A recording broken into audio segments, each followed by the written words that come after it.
those updates. Moving on now, Delhi's wanted gangster Rashid Kebalwala, a close associate of Lawrence Bishnoi, has been arrested in Azerbaijan. Kebalwala, also linked to gangster Hashim Baba, is on the most wanted list and has been booked under Makoka. Sources have said that intelligence agencies detained him after he arrived in Baku from Istanbul, Turkey. Rashid Kebalwala has been named in multiple cases, including the Nadir Shah murder in Greater Kailash, Delhi, in September 2024, a double murder in East Delhi during Diwali 2024, and the Krishna Nagar daylight killing of businessman Sunil Jain. Joining me on the phone line is Javed Hussain. Javed, ये एक बड़ा break through मिला है हमें। राशिद केबलवाला को पकड़ लिया गया है अजरबैजान में। आगे के स्टेप्स क्या होंगे? क्या इनको एक्स्ट्राडेट किया जाएगा?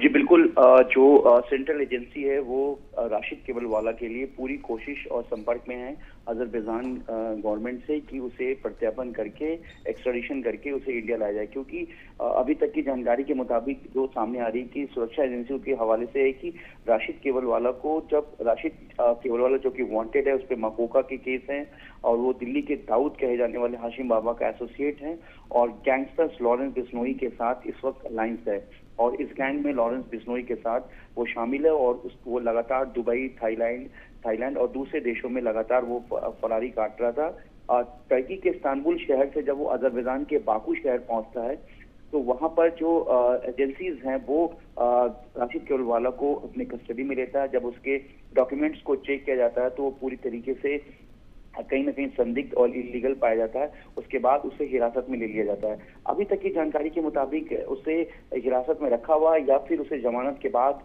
जो एजेंसी वो अपनी निगरानी में रखी हुई है, ये अभी थोड़ी देर में ही साफ हो पाएगा। लेकिन जो सेंट्रल एजेंसी है, जांच एजेंसी, वो अजरबैजान के संपर्क में है, क्योंकि इससे पहले भी लॉरेंस बिश्नोई के भाई, रिश्तेदार और गैंगस्टर्स जो है सचिन बिश्नोई, उसे भी अजरबैजान से जो है सेंट्रल एजेंसी गिरफ्तार करके भारत लेके आई थी। अब जहां एक तरफ भारत सरकार की जो है इसे बड़ी कामयाबी मानी जा रही, क्योंकि जिस तरीके से देश के प्रधानमंत्री और गृह मंत्री ने कहा था साल 2023 में कि किसी भी तरीके का कोई भी गैंगस्टर्स या ड्रग्स को जो है वो जीरो टॉलरेंस पे रखा जाएगा, और लगातार पिछले 2 साल की बात करें तो लगातार कई बड़े गैंगस्टर्स जो हैं, जो कई बड़े खालिस्तानी आतंकियों को भारत लाया गया है। राशिद केवल एक वांटेड क्रिमिनल है जो कि विदेश में बैठकर तमाम जो दिल्ली की बात करें कि जो पिछले साल जिस तरीके से नादिर शाह मर्डर में उसका नाम सामने आया और किस तरीके से लॉरेंस के जो एसोसिएट्स हैं, फुट सोल्जर हैं, जिन्होंने इस पूरे मर्डर केस को अंजाम दिया। दूसरी तरफ पिछले साल ही दिवाली में एक डबल मर्डर में राशिद केबलवाला के कनेक्शन का सामने आया।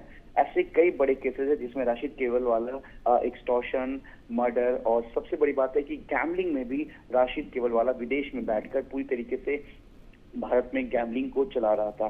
तो अब जिस तरीके से इसके हिरासत में आने की खबर सामने आई है और एजेंसीज का एक जो उम्मीद है वो पूरी बढ़ गई है कि राशिद केबलवाला को जल्द से जल्द भारत लाया जाएगा, क्योंकि राशिद केबलवाला की काफी लंबे समय से तलाश थी और इस पे मकोका भी लगा हुआ है और ये दिल्ली के नॉर्थ ईस्ट डिस्ट्रिक्ट का रहने वाला है और उसके बाद से एक लंबे समय से ये विदेश में बैठा हुआ था। कई बड़े ऐसे क्राइम सिंडिकेट का मामला जिसमें राशिद केबलवाला का कनेक्शन सामने आया है और जिस तरीके से लॉरेंस बिश्नोई और गोल्डी बरार जब दोनों अलग हो गए, दोनों गैंगस्टर्स, तो हाशिम बाबा और राशिद केबलवाला ये लोग जो है लॉरेंस बिश्नोई गैंग के साथ जुड़ गए। अब हालांकि इसका एक लंबा समय जो है हवाला से भी जुड़ा हुआ था, क्योंकि जो गैंगस्टर्स दिल्ली से और दिल्ली के अलावा दूसरे स्टेट के जो गैंगस्टर्स थे जो विदेशों में अपने लॉरेंस बिश्नोई या उस वक्त गोल्डी बरार, रोहित गोदारा, अनमोल बिश्नोई जब साथ थे तो उस वक्त हवाला के जरिए वाया थाईलैंड के रूट के जरिए इनके पास पैसा पहुंचता था जिसे राशिद केबलवाला आगे पहुंचाता था। ये लंबे समय से टर्की के इस्तांबुल शहर में था, उसके बाद वहां से जब अजरबैजान पहुंचा तो इसे हिरासत में लिया गया।